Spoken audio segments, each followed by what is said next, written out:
Hallelujah. Good morning. ಬೆಳಗಾಯ್ತಲ್ಲವೇ? ಕರ್ತನನ್ನು ಸ್ತುತಿಸೋಣ ಬನ್ನಿ. ಆತನ ವಾಕ್ಯ ಕೇಳೋಣ. ಆತನ ಸನ್ನಿಧಿಯೊಂದಿಗೆ ಪ್ರಾರಂಭಿಸೋಣ. ನಾವು ದಿನವಿಡೀ ಆಶೀರ್ವದಿಸಲ್ಪಡ್ತೇವೆ. ಪ್ರಾರ್ಥಿಸೋಣ ಬನ್ನಿ. ಪರಿಶುದ್ಧ ದೇವರೇ, ನಿಮಗೆ ವಂದನೆಗಳು.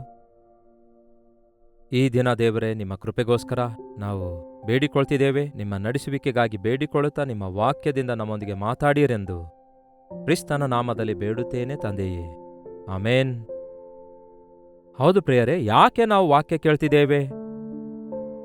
ದೇವರ ಪರಿಶುದ್ಧ ಸತ್ಯವೇದದೊಳಗಿಂದ ದೇವರ ವಾಕ್ಯವನ್ನು ಪ್ರತಿದಿನ ನಿಮ್ಮೊಂದಿಗೆ ಹಂಚಿಕೊಳ್ಳುತ್ತಿರುವಾಗ ನಿಮ್ಮಲ್ಲಿ ಬಹಳಷ್ಟು ಜನ ಆಸಕ್ತಿಯಿಂದ ಕೇಳ್ತಾ ಇದ್ದೀರಿ. ಕೆಲವರು ಅರ್ಧ ಕೇಳಿ ಬಿಟ್ಟು ಬಿಡ್ತಾ ಇದ್ದೀರಿ. ಕೆಲವರಂತೂ ಸ್ವಲ್ಪವೂ ಕೂಡ ಕೇಳುತ್ತಲೇ ಇಲ್ಲ. ಹೌದಲ್ಲವೋ? ಯಾವಾಗಲಾದರೂ ಕೆಲವೊಂದು ಸಾರಿ ಸಮಯ ಸಿಕ್ಕಾಗ ಸ್ವಲ್ಪ ವಿಡಿಯೋ ಆನ್ ಮಾಡಿಕೊಂಡು ನೋಡ್ತೀರಲ್ಲವೇ? ಅದು ನಿಮಗೆ ಅನುಕೂಲವಾಗಿರುವಾಗ, ಆದರಣೆಯಾಗಿರುವಾಗ, ಅದು ನಿಮಗೆ ಇಷ್ಟವಾಗಿದ್ರೆ ಕೇಳ್ತೀರಿ. ಹೌದಲ್ಲವೇ? ಅಷ್ಟಕ್ಕೂ ದೇವರ ವಾಕ್ಯ ಕೇಳುವಾಗ ನಮಗೇನಾಗ್ತದೆ? ಪ್ರಾಕ್ಟಿಕಲ್ ಆಗಿ ಹೇಳ್ರಿ. ನೀವು ವಾಕ್ಯ ಕೇಳುವಾಗ ಈ ಅನುದಿನದ ಧ್ಯಾನ ನೀವು ಆನ್ ಮಾಡಿದ ತಕ್ಷಣವೇ ಅದರಲ್ಲಿ ಪ್ರೀತಿಯಿಂದ ಮಾತಾಡಿಸಲಾಗುತ್ತೆ. ಆನಂತರ ವಾಕ್ಯ ಧ್ಯಾನ ಮಾಡ್ತಿರುವಾಗ, ನೀವು ಕೇಳ್ತಿರುವಾಗ ನಿಮ್ಮ ಹೃದಯದಲ್ಲಿ ಏನಾದರೂ ಬದಲಾವಣೆ ಉಂಟಾಗ್ತಿದೆಯಾ? ಮಾರ್ಪಡುವಿಕೆ ಉಂಟಾಗ್ತಿದೆಯಾ? ನೀವು ಒಪ್ಪಿಕೊಳ್ಳುವಂಥವರಾಗಿದ್ದೀರಾ ಎಂದು ಗಮನಿಸಿ ನೋಡಿ. ಕೆಲವರು ವಾಕ್ಯ ಕೇಳಿದ್ರೆ ಭಯ ಅನಿಸುತ್ತೆ ಅಂದುಕೊಂಡು ಕೇಳುವುದನ್ನೇ ಬಿಡ್ತಾರೆ. ಕೆಲವರು ವಾಕ್ಯ ಕೇಳುವಾಗ ನನಗೆ ಬೋರ್ ಆಗ್ತದೆ ಅಂದುಕೊಂಡು ವಾಕ್ಯ ಕೇಳುವುದನ್ನು ಬಿಡ್ತಾರೆ. ಕೆಲವರು ನನಗೆ ಎಲ್ಲವೂ ಗೊತ್ತು ಬಿಡಿ, ನನಗೇನು ಹೇಳ್ತೀರಿ ಎಂದು ನಿರ್ಲಕ್ಷ್ಯತನದಿಂದ ಕೇಳ್ತಾರೆ. ಕೇಳೋದಿಲ್ಲ, ಅವರ ಮನಸ್ಸೊಳಗೆ ಹೋಗಲ್ಲ. ಹೌದಲ್ಲವೇ? ವಾಕ್ಯ ಕೇಳುವಾಗ ಕೆಲವರಿಗೆ ನಿಜವಾಗ್ಲೂ ಆದರಣೆ ಉಂಟಾಗ್ತದೆ. ಕೆಲವರು ಹೇಳ್ತಾರೆ, ನನ್ನ ಸಂಗಡವೇ ದೇವ್ರು ಮಾತಾಡಿದ್ದಾರೆ ಎನ್ನುತ್ತಾರೆ. ಇನ್ನು ಕೆಲವರು ಯಾವ ಮಾತು ದೇವ್ರು ಆಡ್ತಾರೆ ಅಂದುಕೊಂಡೇನೋ ದೇವರ ಬಳಿಯಿಂದ ಅದೇ ಮಾತು ಬಂದಿತು ಅನ್ನುತ್ತಾರೆ.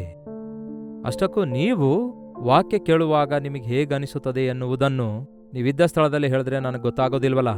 ದಿನಾಲೂ ನಿಮಗಾಗಿ ಪ್ರಯಾಸ ಪಡ್ತಿದ್ದೇನಲ್ಲವೇ? ಕೆಲವು ನಿಮಿಷಗಳವರೆಗೂ ನೀವು ಸಮಯ ತೆಗೆದುಕೊಂಡು ಒಂದು ಜಸ್ಟ್ ವಾಟ್ಸಪ್ ಮೆಸೇಜನ್ನು ಟೈಪ್ ಮಾಡಿ 8939731313 ನಂಬರ್ಗೆ ದಿನಾಲು ವಾಕ್ಯ ಕೇಳುವಾಗ ನಿಮಗೇನಾಗ್ತಾ ಇದೆ, ಎಂತಹ ಅನುಭವ ಉಂಟಾಗ್ತಾ ಇದೆ ಎನ್ನುವಂಥದ್ದನ್ನು ಚಿಕ್ಕ ವಾಯ್ಸ್ ಮೆಸೇಜ್ ಆಗಲಿ ಇಲ್ಲವೇ ಟೆಕ್ಸ್ಟ್ ಮೆಸೇಜ್ ಆಗಲಿ ಕಳಿಸಬಹುದಲ್ಲವೇ? ನೀವು ಹೊರದೇಶದಿಂದಲೂ ಸಹ ವೀಕ್ಷಿಸುವುದಾದರೆ ಇದೇ ನಂಬರಿಗೆ ಅದನ್ನು ಕಳಿಸಿಕೊಡಿರಿ. ಸತ್ಯವೇದದಲ್ಲಿ ಪರಿಶುದ್ಧನಾದ ಪೌಲನು ಬಹಳ ದೊಡ್ಡ ದೈವ ಸೇವಕನಾಗಿದ್ದನು. ಅವನ ಸಂದೇಶಗಳು ಅಷ್ಟೊಂದು ಆಕರ್ಷಣೆ ಉಳ್ಳವುಗಳಾಗಿರ್ತಾ ಇರಲಿಲ್ಲ. ಆದರೆ ಅವನು ಮಾಡಿದ ಆ ಸಂದೇಶಗಳಲ್ಲಿ ದೇವರ ಶಕ್ತಿ ಇರುವುದರಿಂದ ಅನೇಕರು ಅವನ ಮಾತುಗಳನ್ನು ಕೇಳಿ ಮಾರ್ಪಡುತ್ತಾ ಇದ್ರು, ಮನವರಿಕೆಯಾಗುತ್ತಾ ಇದ್ರು. ಎಲ್ಲರಿಗೂ ಅಲ್ಲ ಪ್ರಿಯರೇ. ಕೆಲವರು ಅವನು ಸಾರಿದ ಪ್ರಸಂಗ ಕೇಳಿ ಗೇಲಿ ಮಾಡಿ ಅಪಹಾಸ್ಯ ಮಾಡಿ ಹೋಗ್ತಾ ಇದ್ರಂತೆ. ಇನ್ನು ಕೆಲವರು ಅವನು ಹೇಳಿರುವ ಮಾತು ಚೆನ್ನಾಗಿದೆ, ಮುಂದೆ ನೋಡಿದ್ರೆ ಆಯ್ತು ಎಂಬುದಾಗಿ ಮುಂದೂಡಿಸ್ತಾ ಇದ್ರಂತೆ. ಇನ್ನು ಕೆಲವರು ಅವನ ಮಾತು ಕೇಳಿ ಭಯಪಡ್ತಾ ಇದ್ರಂತೆ. ಯಾಕೆ ಭಯಪಡ್ತಾರೆ ದೇವರ ಮಾತು ಕೇಳುವಾಗ? ಒಂದು ಸಾರಿ ಆ ಸಂಘಟನೆಯನ್ನು ಅಪೊಸ್ತಲರ ಕೃತ್ಯಗಳು 24ನೇ ಅಧ್ಯಾಯದಲ್ಲಿ 24ನೇ ವಚನದಿಂದ ಓದುತ್ತಾ ಇದ್ದೇನೆ ಕೇಳಿ. ಕೆಲವು ದಿನಗಳಾದ ಮೇಲೆ ಫೆಲಿಕ್ಸನು ಯೆಹೂದ್ಯಳಾದ ದ್ರೊಸಿಲ್ಲಳೆಂಬ ತನ್ನ ಹೆಂಡತಿಯೊಂದಿಗೆ ಬಂದು ಪೌಲನನ್ನು ಕರೆಸಿಕೊಂಡು ಕ್ರಿಸ್ತ ಯೇಸುವಿನಲ್ಲಿಡತಕ್ಕ ನಂಬಿಕೆಯ ವಿಷಯವಾಗಿ ಅವನು ಹೇಳಿದ ಮಾತುಗಳನ್ನು ಕೇಳಿದನು. ಇವನೊಬ್ಬ ದೊಡ್ಡ ಅಧಿಪತಿ, ಬಹಳ ಘನತೆ ಹೊಂದಿದವನಾಗಿದ್ದನು. ಪೌಲನ ಮಾತುಗಳನ್ನು, ಸಾಕ್ಷಿಯನ್ನು ಕೇಳಿ ಆಶ್ಚರ್ಯಪಟ್ಟು ಅವನ ಬೋಧನೆ ಕೇಳಲು ಕರೆಸಿಕೊಂಡ. ಅವನು ಅವನ ಹೆಂಡತಿಯಾದ ದ್ರೊಸಿಲ್ಲಳು ಯೆಹೂದ್ಯಳಾಗಿರೋದ್ರಿಂದ ಪೌಲನು ಕೂಡ ಒಬ್ಬ ಯೆಹೂದ್ಯನಾಗಿದ್ದ. ಯೇಸುವಿನ ಕುರಿತಾಗಿ ಮಾತಾಡುವಂತಹ ಒಬ್ಬ ಯೆಹೂದ್ಯ ಧರ್ಮಶಾಸ್ತ್ರದಿಂದ ಹೇಳಲ್ಪಟ್ಟ ಮಾತುಗಳನ್ನು ನುಡಿಯುವಾಗ ಆಸಕ್ತಿಯುಳ್ಳವುಗಳಾಗಿರುವುದರಿಂದ ಕರೆಸುತ್ತಾಳೆ. ಅವನ ಮಾತುಗಳನ್ನು ಕೇಳ್ತಾ ಇದ್ರು. ದೊಡ್ಡ ಅಧಿಕಾರಿಯ ಬಳಿಗೆ ಬಂದಿರುವುದರಿಂದ ಅವನಿಗೊಂದು ದೊಡ್ಡ ನಮಸ್ಕಾರ ಮಾಡುವುದಾಗಲಿ ಇಲ್ಲವೇ ಅಧಿಕಾರಿಗೆ ಸಂತೋಷಪಡಿಸುವುದಕ್ಕಾಗಲಿ ಪೌಲನು ಆಶಿಸುವವನಾಗಿಲ್ಲದೇ ಇರೋದ್ರಿಂದ, ನಿಜಬೋಧಕನಾಗಿರುವುದರಿಂದ ಇದ್ದದ್ದನ್ನು ಇದ್ದ ಹಾಗೆ ದೇವರ ವಾಕ್ಯ ಸಾರುತ್ತಾ ಬೋಧಿಸುತ್ತಾ ಇದ್ದವನಾದದ್ದರಿಂದ ಅವನ ಬೋಧನೆಯ ಸಾರಾಂಶ ಹೇಳ್ತಾನೆ ಕೇಳ್ರಿ. ಆಗ ಪೌಲನು ಸುನೀತಿ, ದಯೆ, ಮುಂದಣ ನ್ಯಾಯ ವಿಚಾರಣೆ ಇವುಗಳ ವಿಷಯವಾಗಿ ಪ್ರಸ್ತಾಪಿಸುತ್ತಿದ್ದಾಗ ಏನಿದೆ ಆತನ ಬೋಧನೆಯಲ್ಲಿ ನೀತಿಯ ಕುರಿತಾಗಿ, ಸ್ವನಿಯಂತ್ರಣದ ಕುರಿತಾಗಿ, ಮುಂದಣ ನ್ಯಾಯ ವಿಚಾರಣೆಯ ಕುರಿತಾಗಿ, ತೀರ್ಪಿನ ಕುರಿತಾಗಿ ಹೇಳಿದನಂತೆ. ನೀತಿವಂತನು ಒಬ್ಬನೂ ಇಲ್ಲ, ಎಲ್ಲರೂ ಪಾಪ ಮಾಡಿ ದೇವರು ಅನುಗ್ರಹಿಸುವ ಕೃಪೆಯನ್ನು ಕಳೆದುಕೊಂಡಿದ್ದಾರೆ. ನಾವು ನೀತಿವಂತರಲ್ಲ. ಎಷ್ಟೇ ಘನತೆ ಹೊಂದಿದರೂ, ಎಷ್ಟೇ ಹೆಸರು ಪ್ರಖ್ಯಾತಿ ಇದ್ದರೂ, ಎಷ್ಟೇ ದೊಡ್ಡ ಅಧಿಕಾರವಿದ್ದರೂ, ಎಷ್ಟೇ ತತ್ವಗಳನ್ನು ಮತಾಚಾರಗಳನ್ನು ಪಾಲಿಸಿದರೂ ನೀತಿ ಎನ್ನುವುದು ನಮ್ಮಲ್ಲಿ ಇಲ್ಲ. ನಮ್ಮ ನೀತಿ, ನಮ್ಮ ಸ್ವನೀತಿ ಕೊಳೆತಿರುವ ಗೋಣಿಚೀಲದಂತಿದೆ ಎಂದು ಬೈಬಲ್ ಹೇಳ್ತದೆ. ನೀತಿ ಅಂದರೆ ಏನೆಂದು ಯೇಸು ಕ್ರಿಸ್ತನನ್ನು ನೋಡುವಾಗ ನಮಗೆ ಅರ್ಥವಾಗುತ್ತೆ. ಕಪಟ ಇಲ್ಲದವನು, ಪಾಪ ಇಲ್ಲದವನು, ಪರಲೋಕದಿಂದ ಬಂದಾತನು, ನಿರ್ದೋಷಿಯೂ ನಿಷ್ಕಳಂಕನೂ ಆಗಿರುವ ಕ್ರಿಸ್ತೇಸುವಿನ ಪರಿಶುದ್ಧತೆ ನಾವು ಕೂಡ ಹೊಂದಿಕೊಂಡಿರಬೇಕು. ಯಾಕೆಂದರೆ ನಾವು ಅನೀತಿವಂತರು, ಅಪವಿತ್ರರಾಗಿರೋದ್ರಿಂದ. ಇದೇ ಅವನ ಬೋಧನೆಯ ಸಾರಾಂಶವಾಗಿತ್ತು. ಯಾಕೆ ಯೇಸುವನ್ನು ನಂಬಬೇಕು? ನಿಮ್ಮ ಅನೀತಿಯನ್ನು, ನಿಮ್ಮ ಅಪವಿತ್ರತೆಯನ್ನು ತೊಳೆದು ಹಾಕಿ ನಿಮ್ಮನ್ನು ನೀತಿವಂತರನ್ನಾಗಿ ಮಾರ್ಪಡಿಸುವುದಕ್ಕಾಗಿಯೇ ತನ್ನ ರಕ್ತ ಸುರಿಸಿರುವ ಯೇಸು ಕ್ರಿಸ್ತನು ಪರಲೋಕದಿಂದಿಳಿದು ಈ ಭೂಲೋಕಕ್ಕೆ ಯೇಸು ಬಂದಿದ್ದಾರೆ ಎನ್ನುವಂತಹ ಸಂಗತಿ ಅವನ ಬೋಧನೆಯ ಸಾರಾಂಶವಾಗಿತ್ತು. ಎರಡನೇದಾಗಿ ಸ್ವನಿಯಂತ್ರಣ ಎನ್ನುವಂಥದ್ದು ಒಂದು ವಿಧವಾದ ನಿಗ್ರಹ ಶಕ್ತಿಯುಳ್ಳಂಥದ್ದಾಗಿದೆ, ಅಥವಾ ಭಕ್ತಿಯ ಸಾರವಾಗಿದೆ. ನೋಡಿರೋದನ್ನೆಲ್ಲ ಮಾಡಬೇಕೆಂದು, ಆಶಿಸಿದ್ದೆಲ್ಲ ಮಾಡಬೇಕೆಂದು, ನೋಡಿದ್ದೆಲ್ಲ ಕೊಂಡುಕೊಳ್ಳಬೇಕೆಂದು, ಬಾಯಿ ಆಶಿಸಿದ್ದೆಲ್ಲ ತಿನ್ನಬೇಕೆಂದು, ಶರೀರದ ಇಚ್ಛೆಗಳನ್ನು ತೀರಿಸಿಕೊಳ್ಳಬೇಕೆಂದು, ಯಾವಾಗ ನೋಡಿದ್ರೂ ಕೂಡ ನಮ್ಮ ಶರೀರ ಮನಸ್ಸಿಗೆ ಒಳಪಡಿಸಿಕೊಳ್ಳುವವನು ಶರೀರಾನುಸಾರನಾಗಿರುತ್ತಾನೆ. ಆಸೆಗಳೇ ಇರಬಾರ್ದು ಅಂದಿದ್ದಾರಂತೆ ಒಬ್ಬ ಮಹಾತ್ಮನು. ಆದರೆ ನಿಮ್ಮ ಆಸೆಗಳು ಹತೋಟಿಯಲ್ಲಿರಬೇಕೆಂದಿದ್ದಾರೆ ಯೇಸು.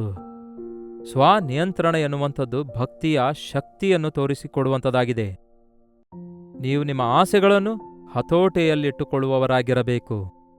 ಇಲ್ಲಿ ಈ ಫೆಲಿಕ್ಸನು, ದ್ರುಸಿಲ್ಲಳು ಭಕ್ತಿವಂತರಂತೆ ಕಾಣಿಸಿಕೊಳ್ತಿದ್ದಾರೆ. ಆದರೆ ಇವರಿಬ್ಬರು, ಅಂದರೆ ಫೆಲಿಕ್ಸನು ತನ್ನ ಮೊದಲ ಹೆಂಡತಿಗೆ ವಿಚ್ಛೇದನ ಕೊಟ್ಟು, ಹಾಗೂ ದ್ರುಸಿಲ್ಲಳು ತನ್ನ ಮೊದಲ ಗಂಡನಿಗೆ ವಿಚ್ಛೇದನ ಕೊಟ್ಟು ಇವರಿಬ್ಬರು ಮದುವೆ ಆಗ್ತಾರೆ. ಸೊ ಅವರ ಸಾಕ್ಷಿಯಲ್ಲಿ ನೀತಿ ಇಲ್ಲ. ಅವರು ಅಧಿಪತಿಯಾಗಿದ್ರು, ಆದರೆ ಮಾದರಿಯಾಗಿರಲಿಲ್ಲ. ಅವರು ಮಾಡಿದ್ದು ತಪ್ಪು. ಅವರ ಆಸೆ ಪರಸ್ತ್ರೀಯನ್ನು ಆಶಿಸುವಂಥದ್ದಾಗಿದ್ದಾಗ ಆ ಆಸೆಯನ್ನು ನೀವು ಎದುರಿಸಬೇಕು.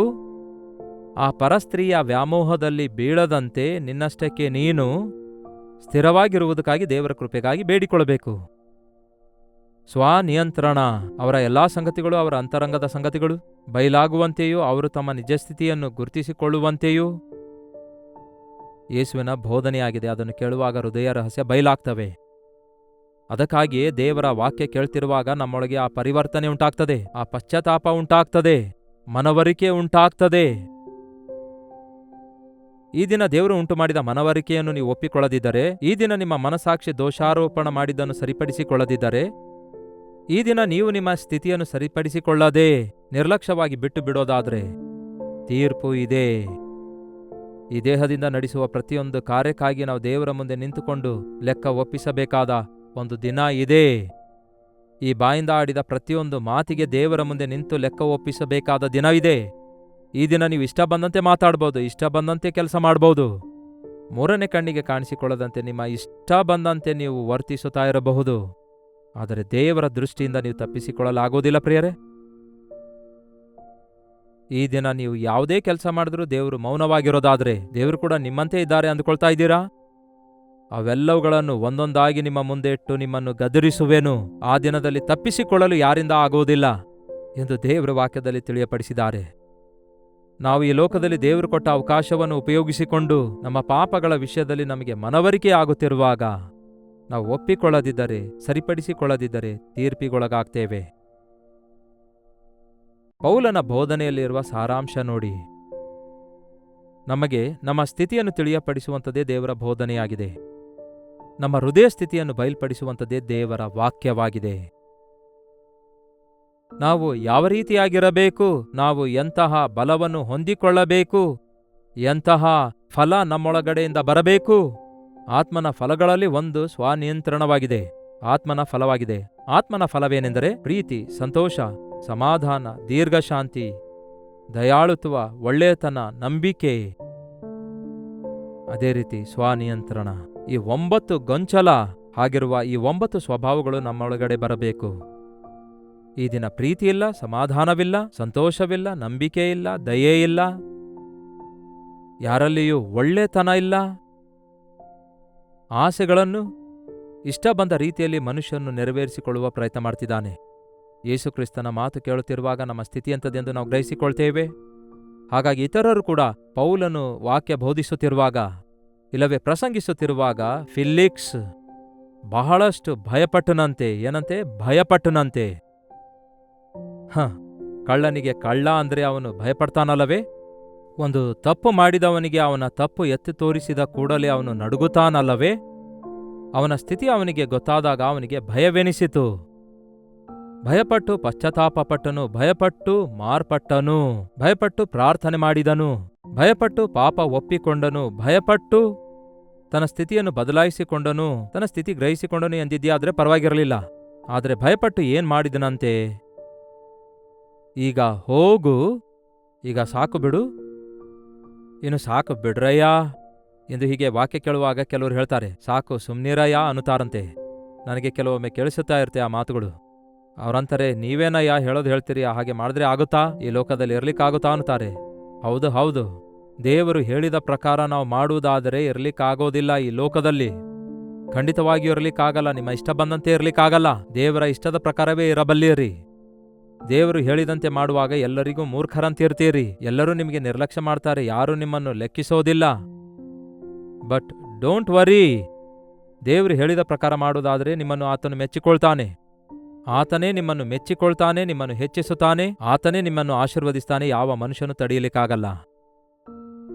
ಇಹಲೋಕದಲ್ಲಿ ಅಷ್ಟೇ ಅಲ್ಲ ಆತನು ಮೆಚ್ಚಿಕೊಳ್ಳೋದು, ಪರಲೋಕದಲ್ಲಿಯೂ ನಿಮ್ಮನ್ನು ಆಶೀರ್ವದಿಸುವ ದೇವರಿಗೆ ಭಯಪಡುತ್ತೀರೋ? ಇಲ್ಲವೇ ಈ ಲೋಕದಲ್ಲಿ ತಾತ್ಕಾಲಿಕವಾಗಿ ನಮ್ಮನ್ನು ಅದನ್ನು ಇದನ್ನು ಕೊಡುವ ತಾತ್ಕಾಲಿಕವಾದ ಮನುಷ್ಯರಿಗೆ ಭಯಪಡುತ್ತೀರೋ?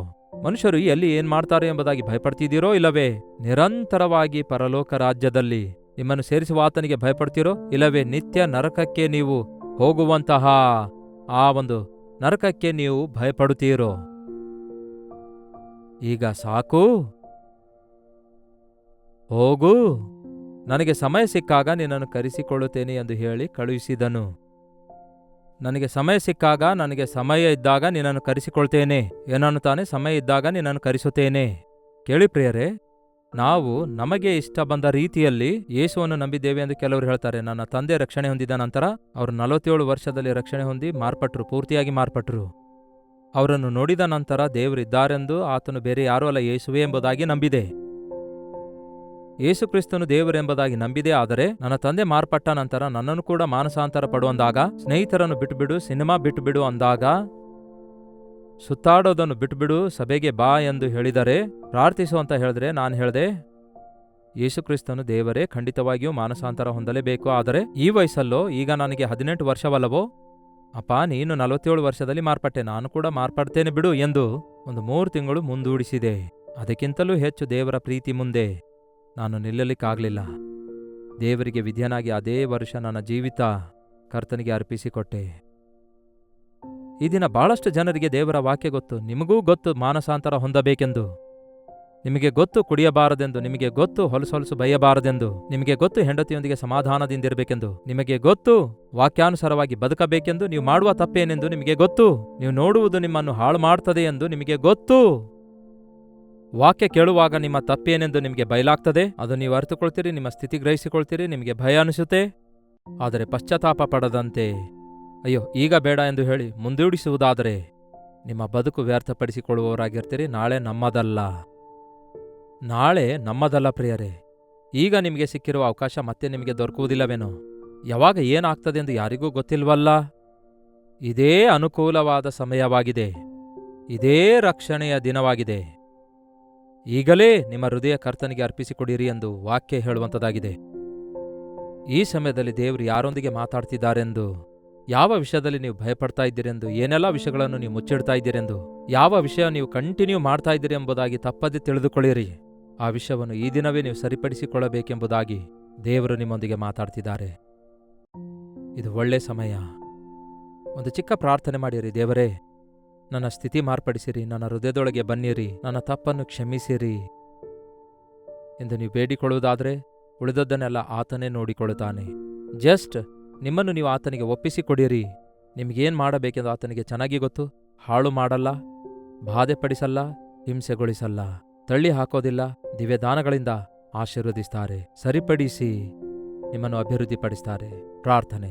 ಪರಿಶುದ್ಧ ದೇವರೇ, ಪ್ರೀತಿಯುಳ್ಳ ತಂದೆಯೇ, ಒಂದು ಸಾರಿ ಈ ದಿನ ನಿಮ್ಮ ವಾಕ್ಯ ಕೇಳುವವರನ್ನು ನೋಡಿರಿ ದೇವರೇ. ದಿನಾಲೂ ನಿಮ್ಮ ವಾಕ್ಯ ಕೇಳ್ತಿರುವಾಗ ನಮ್ಮ ಹೃದಯಗಳಲ್ಲಿ ಅದನ್ನು ಅಂಗೀಕರಿಸಿಕೊಳ್ತಿದ್ದೇವೋ ಇಲ್ಲವೋ, ಪರಿಶೋಧಿಸಿಕೊಳ್ತಿದ್ದೇವೋ ಇಲ್ಲವೋ, ವಾಕ್ಯಕ್ಕೆ ಸ್ಪಂದಿಸುತ್ತಿದ್ದೇವೋ ಇಲ್ಲವೋ, ವಾಕ್ಯಾನುಸಾರವಾಗಿ ನಮ್ಮ ಜೀವಿತ ತಿದ್ದುಕೊಳ್ತಿದ್ದೇವೋ ಇಲ್ಲವೋ ಎಂಬುದಾಗಿ ಮೇಲಿಂದ ಮೇಲೆ ನಮ್ಮನ್ನು ಪರಿಶೀಲಿಸಿಕೊಂಡು ನಿಮ್ಮ ವಾಕ್ಯಾನುಸಾರವಾಗಿ ಜೀವಿಸಲು ನಮಗೆ ಕೊಟ್ಟಂತಹ ಪ್ರತಿ ಸಮಯವನ್ನು, ಪ್ರತಿ ವಾಕ್ಯವನ್ನು ನಮ್ಮ ಹೃದಯದಲ್ಲಿ ಭದ್ರಪಡಿಸಿಕೊಂಡು ಅನುಕೂಲವಾದ ಸಮಯವನ್ನಾಗಿ ಮಾರ್ಪಡಿಸಿಕೊಂಡು ಕ್ರಿಸ್ತನ ಸಾರೂಪ್ಯದಲ್ಲಿ ಬೆಳೆಯಲು ಸಹಾಯ ಮಾಡಿರೆಂದು ಕ್ರಿಸ್ತನ ನಾಮದಲ್ಲಿ ಬೇಡುತ್ತೇನೆ ತಂದೆಯೇ, ಆಮೇನ್.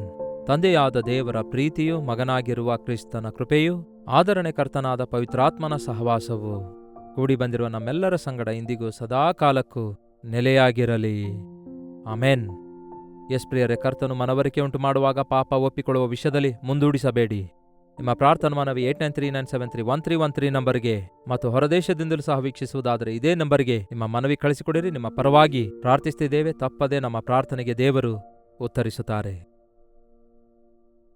ಡಾಕ್ಟರ್ ಜಯಪಾಲ್ ಕನ್ನಡ ಯೂಟ್ಯೂಬ್ ಚಾನಲ್ಗೆ ನೀವು ಇನ್ನೂ ಸಬ್ಸ್ಕ್ರೈಬ್ ಮಾಡಿಕೊಳ್ಳದಿದ್ದರೆ ಹಿಂದೆ ಸಬ್ಸ್ಕ್ರೈಬ್ ಮಾಡಿಕೊಳ್ಳಿರಿ. ನಿಮ್ಮ ಹೆಸರು, ಊರು ಲೈವ್ ಚಾಟ್ನಲ್ಲಿ ಬಂದು ಟೈಪ್ ಮಾಡುವುದಾದರೆ ನೀವೆಲ್ಲಿಂದ ವೀಕ್ಷಿಸ್ತಾ ಇದ್ದೀರಿ ಎಂದು ನೋಡಿ ಕರ್ತನನ್ನು ಸ್ತುತಿಸ್ತೇವೆ. ಅಷ್ಟು ಮಾತ್ರವಲ್ಲದೆ ಲೈಕ್ ಬಟನ್ ಅನ್ನು ಒತ್ತಿರಿ, ಇತರರಿಗೂ ಶೇರ್ ಮಾಡಿರಿ. ಕರ್ತನ ಚಿತ್ತವಿರುವುದಾದರೆ ಮತ್ತೆ ನಾಳೆ ಇದೇ ಅನುದಿನದ ಧ್ಯಾನ ಎಂಬ ಕಾರ್ಯಕ್ರಮದಲ್ಲಿ ಮತ್ತೊಮ್ಮೆ ಭೇಟಿಯಾಗೋಣ. ಅಲ್ಲಿವರೆಗೂ ದೇವರ ಮಹಾಕೃಪೆ ನಿಮ್ಮೆಲ್ಲರೊಂದಿಗಿರಲಿ.